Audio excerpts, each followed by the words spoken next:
Oi para você, estamos começando essa aula do Enem e vamos tratar de um assunto agora que é importantíssimo no Brasil. A questão 1. Sobre o uso da terra no Brasil. O Estatuto da Terra assim descreve seus princípios e definições. Só um pouquinho aí. Nós estamos falando de um Estatuto da Terra que tem como norma como que a terra no Brasil deve ser dividida. Lembre-se de um detalhe: o Brasil é o 5º maior país do planeta em extensão, mas é o país que mais terras tem que podem ser usadas na agricultura. E ao mesmo tempo é um país que tem sérios conflitos agrários. Se você rodar por este país, na região centro-oeste, por exemplo, Mato Grosso do Sul, você vai encontrar dos dois lados da rodovia centenas e centenas de pessoas acampadas, mostrando que existe um conflito. Veja, eu não estou discutindo quem está certo ou quem está errado, se é o fazendeiro ou se é o sem terra, não é isso. O fato, existe um problema, perfeito? E é em cima disso que o Enem vai cobrar. Artigo 1º. Esta lei regula os direitos e obrigações concernentes aos bens e imóveis rurais para os fins de execução da reforma agrária e promoção da política agrícola. Inciso 1º. Considera-se reforma agrária o conjunto de medidas que visem promover melhor distribuição da terra, mediante modificações no regime de sua posse e uso, a fim de atender os princípios de justiça social e ao aumento de produtividade. Artigo 4º. Ainda define o que é módulo rural, minifúndio e latifúndio. Sobre os conceitos de módulo rural, minifúndio e latifúndio, assinale a questão correta. Veja, essa questão já deixou claro o que se quer. Ele quer saber se você sabe o que é um módulo rural, um minifúndio e um latifúndio. Perfeito? Existe uma definição para cada um desses conceitos. Vou reafirmar aquilo que eu disse no início. O Brasil é um país com sérios problemas de terra. Grilagem, por exemplo. Aliás, você sabe o que é grilagem? Quero deixar claro isso para você. O Brasil é um país com grilagem em todos os pontos. E como que acontece? Veja, para que você tenha uma terra, você tem que ter a posse. Ter no sentido que ela é sua. E para você ter a posse, você tem que ter uma escritura, correto? A escritura é aquele documento que é feito em cartório, dizendo que aquele pedaço de terra de tal tamanho, que começa num ponto e termina no outro, pertence a fulano de tal. Mas o Brasil, durante muito tempo, tinha terras devolutas, ou seja, nunca foi feita uma escritura.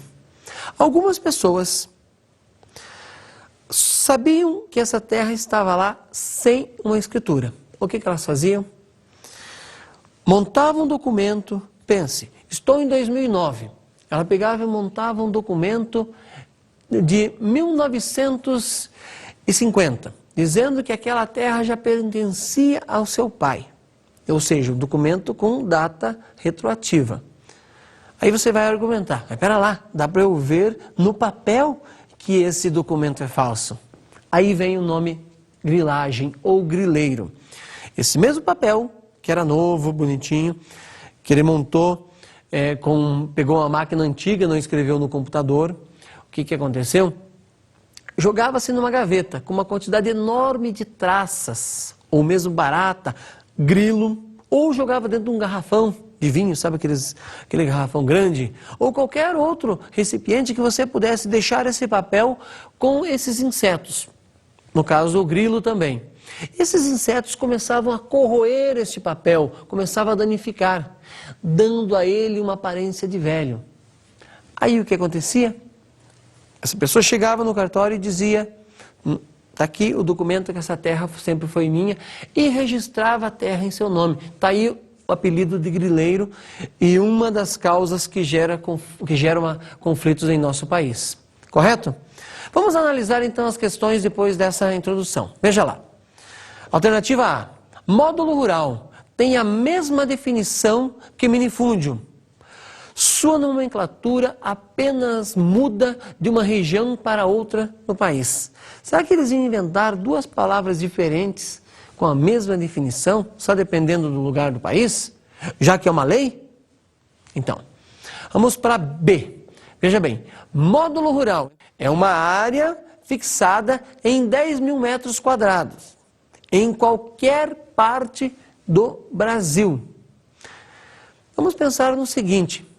O Brasil, extremamente grande, falei no início que é o 5º maior país do planeta.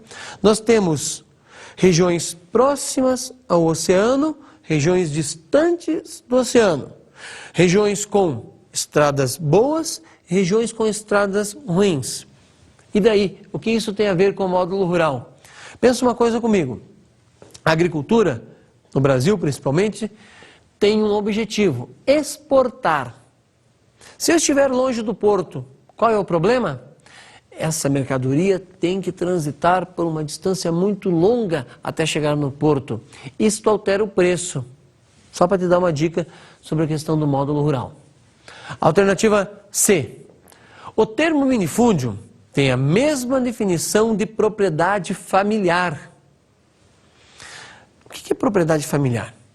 É aquela onde o proprietário e sua família trabalha a terra, plantando, colhendo, carpinando e indo até a feira vender os seus produtos. O Brasil tem essa modalidade, em grande quantidade, até razoável. Mas será que eles teriam o mesmo sentido que o termo minifúndio? Já explico.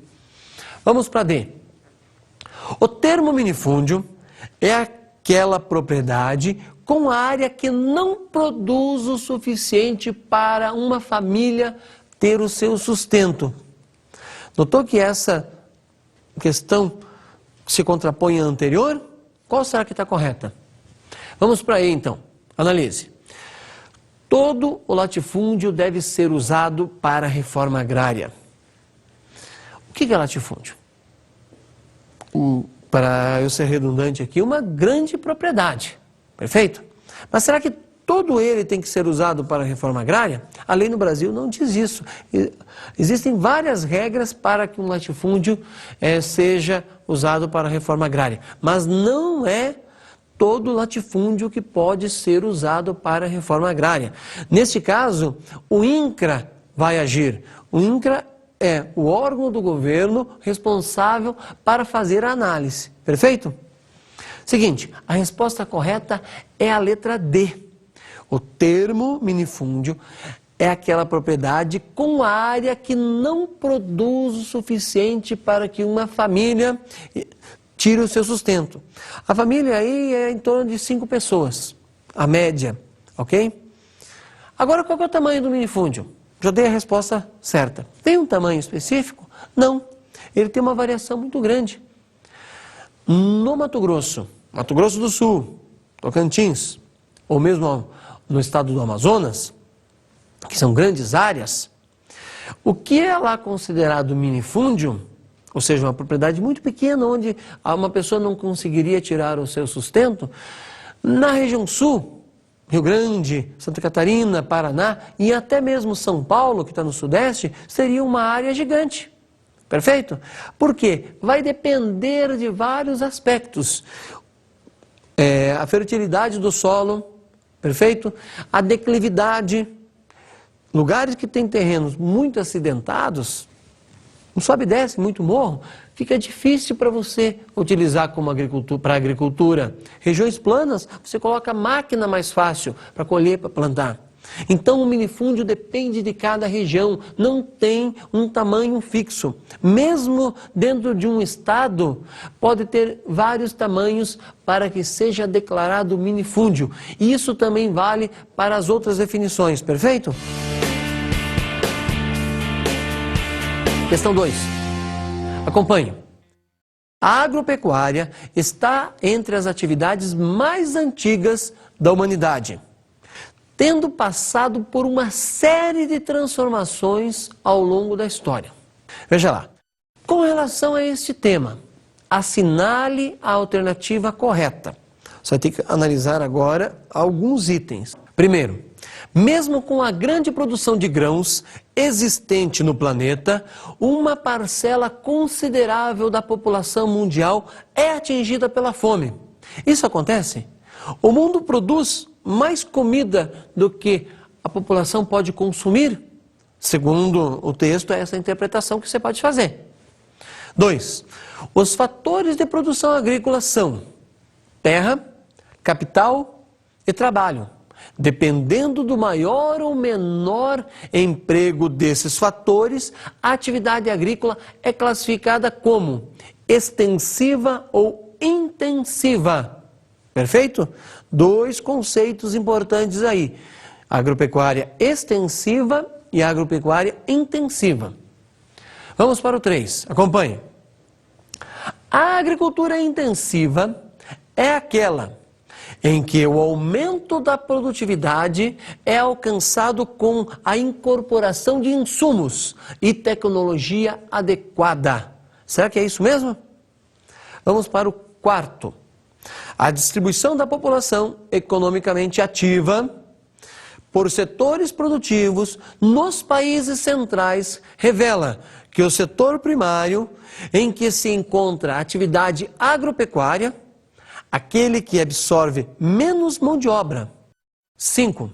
O agronegócio da fruticultura no Vale do São Francisco permite a presença no meio rural não apenas da atividade agrícola, mas também de atividades dos setores secundário e terciário, relacionados ao processo de produção que aí se desenvolve.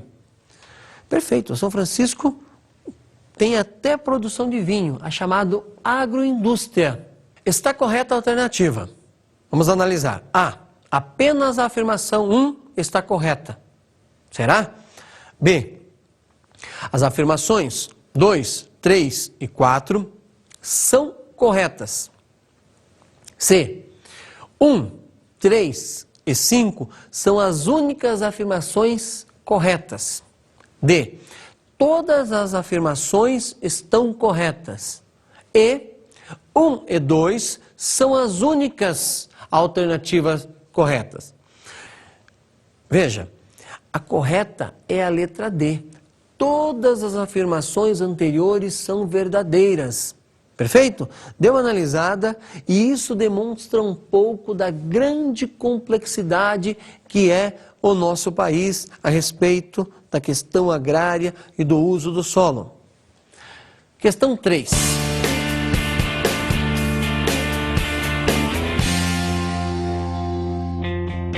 BRICS se recuperam antes de países ricos, diz Economist. Os grandes países emergentes, mais precisamente os BRICS, já demonstram sinais de recuperação econômica, enquanto os países ricos permanecem em recessão, afirma uma reportagem publicada na revista britânica Economist, que chega às bancas nesta sexta-feira. A reportagem analisa a cúpula dos BRICS, realizada no início da semana em Ekaterimburgo, na Rússia. Para a revista, o evento reflete a crescente autoconfiança desses países. Os maiores mercados emergentes estão se recuperando rapidamente e começando a acreditar que a recessão pode marcar mais um momento da mudança global que vê o Ocidente perdendo o poder econômico. Foi o economista Jim O'Neill que cunhou o termo BRIC no ano de 2002. Ao criar esse termo, ele se referia, veja, A. Os Estados Unidos não participam. B. Inglaterra e Canadá não fazem parte. C. Não é a união dos blocos, é a formação de um novo bloco, composto por países que não sofreram tanto com os problemas da crise de 2008. D. É o G7, que também é conhecido por G8, devido à Rússia impor sua participação.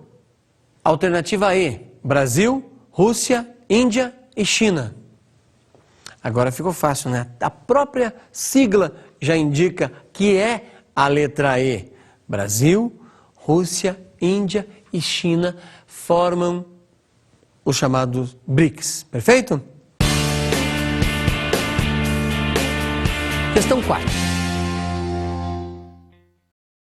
A extensão do território brasileiro, no sentido leste-oeste, abrange 4 fusos horários. A partir do segundo fuso horário, a oeste do meridiano de Greenwich, primeiro fuso horário brasileiro, 30 graus de longitude oeste, abrange as ilhas oceânicas brasileiras, destacando-se o arquipélago de Fernando de Noronha, que pertence a Pernambuco, com 2 horas a menos que o meridiano de Greenwich.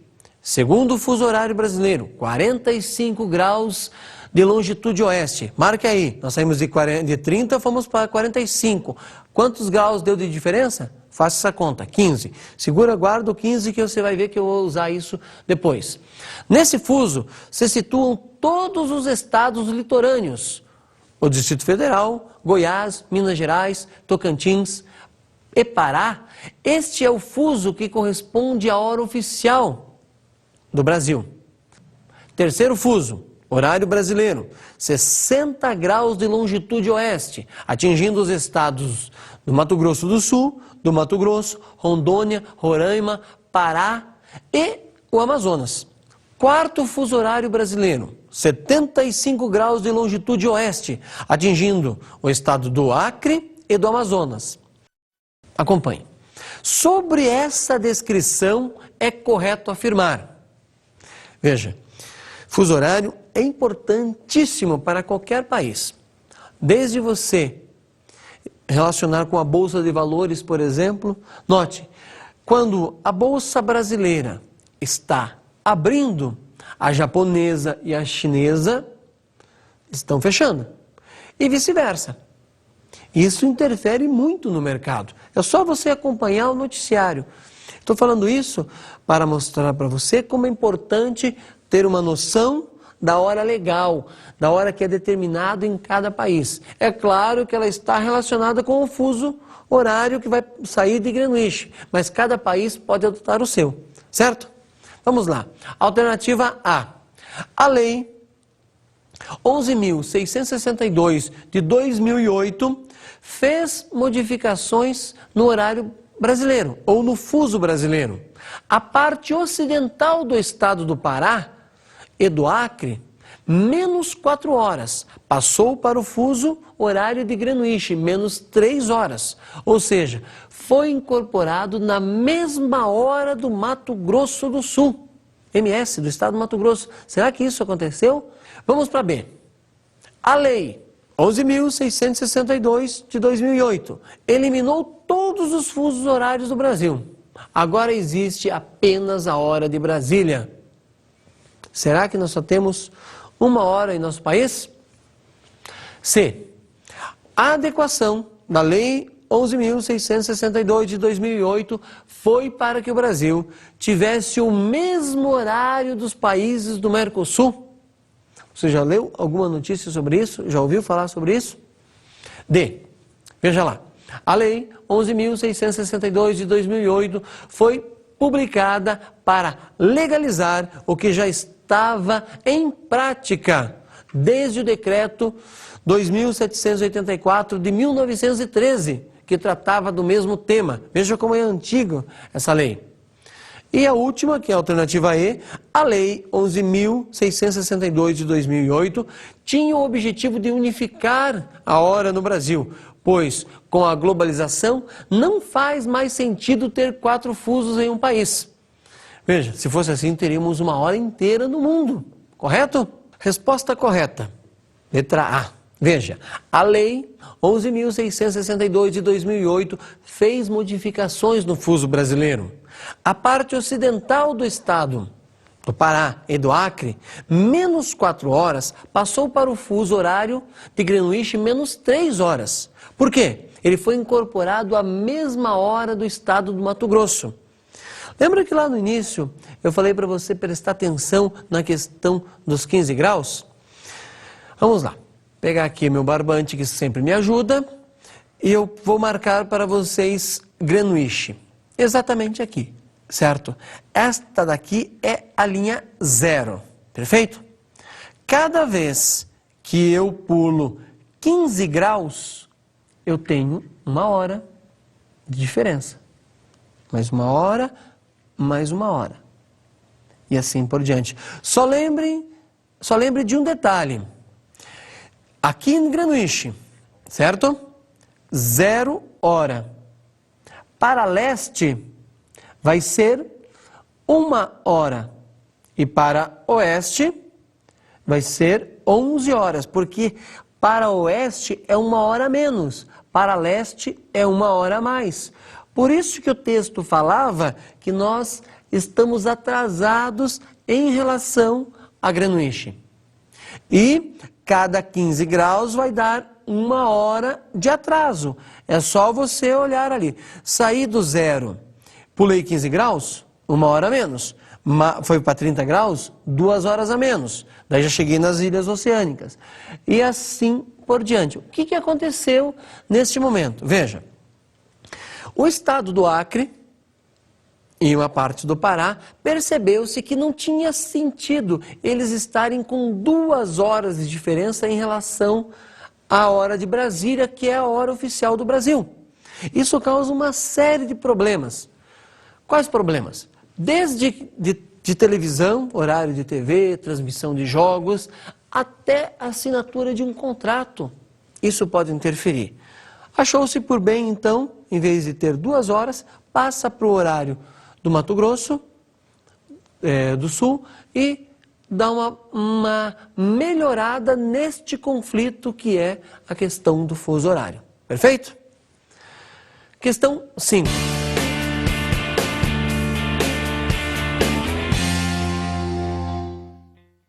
O gráfico a seguir mostra como foram as médias de precipitação e temperaturas em Mato Grosso do Sul em um período de 29 anos. Sobre esse gráfico, conclua. Vamos lá. Isso chama-se climograma. Como se lê um climograma? Veja lá. Note na legenda deste climograma. Você tem precipitação e tem a temperatura média, correto? Na sua esquerda do climograma também tem a quantidade de chuva, que é a precipitação em milímetros, que vai de 25 a 275. A base desse climograma tem os meses do ano, de janeiro a dezembro, perfeito? No meio deste climograma tem uma linha que vai sofrer uma variação bastante grande. Conseguiu notar essa linha? Essa linha está relacionada à temperatura. Veja que bem à esquerda está a temperatura. Começa com a média de 19 graus e vai até 29. Claro que não tem todos os dados porque é um período bastante grande. Olha, vai de 61 até 1990. Então, como é que eu leio este climograma? Vamos lá. Vamos começar por janeiro? Janeiro aconteceu uma precipitação, ou nos janeiros, aconteceram precipitações médias em torno de 230 milímetros. É uma quantidade bastante grande de água. Veja que em fevereiro acontece uma queda, pouco acima de 175 milímetros. Depois, tem mais uma queda, um pouquinho acima de 125 milímetros. Mais uma queda perto de 100 milímetros. Maio volta a subir. Em junho, julho e agosto, que é o período de inverno para nós que estamos no hemisfério sul, as chuvas diminuem em grande quantidade. Junho, julho e agosto é o período que menos chove. Dá para você perceber claramente essa queda brusca. E note que em setembro volta a subir de novo. Volta a ter precipitações acima de 75 milímetros e a partir daí o ciclo se fecha. Agora observe um detalhe importante. A temperatura acompanha o mesmo ritmo da precipitação. Ela começa alta lá em janeiro, se mantém até o mês de fevereiro e a partir de março ela vem em queda brusca. até atingir o período de inverno. É desta forma que se lê um climograma, perfeito? Sobre esse gráfico, conclua. Alternativa A. O gráfico apresenta uma diminuição das chuvas devido ao desmatamento que ocorreu neste período na região. Tem uma pergunta. Você conseguiu identificar alguma relação com o desmatamento? Isso foi apresentado no gráfico? Tinha alguma coisa na legenda? Então ficou fácil para eliminar essa, perfeito? B. O período que menos chove é o que tem as maiores temperaturas no Mato Grosso do Sul? É só você olhar para o gráfico. Perceba, chove menos, tem as maiores temperaturas ou é ao contrário? Então você já matou essa também. Letra C. O inverno na região é muito rigoroso. As temperaturas chegam a 0 grau. É só você olhar bem na esquerda do gráfico para notar que não existe essa temperatura, nem foi colocada. Perfeito? Alternativa D. O período com menos chuvas é o da estação de inverno. Já te dei essa dica antes, né? E vamos para a letra E. O mês com maior precipitação é dezembro. É só você passar uma régua sobre o gráfico para perceber que esta não é verdade. Agora ficou fácil. A resposta correta, letra D. O período com menos chuva é o da estação de inverno. Matou a charada. Questão 6.